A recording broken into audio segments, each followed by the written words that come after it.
Assalomu alaykum. Abdulhay Daroza obunachilar, xudo xolasa avtomatik darozalarimizni ham yo'lga qo'ydik. Pramoy Turkiyadan olib kelib qilyapmiz. Turkiya mahsulotlari. Akalar Tojikistondan kelishdi hozir. Syomka jarayoni 3 ta blogerlar kelib ketishdi. Tajribali ustalar, universal mavzu.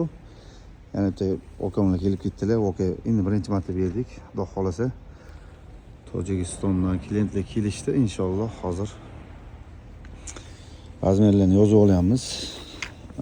Razmerimiz Tojikiston Arshakan 435 ga 320. Xudo xolasa bosamiz. Arshlanman dedingiz, aka? Arsh. Shaydo, arsh juda qo'yamiz shu yoqlarga. Xudo xolasa sifatli, chiroyli qilishingizni bajarib beramiz, aka. Sog' bo'linglar, charchamang. Like va kommentariyaga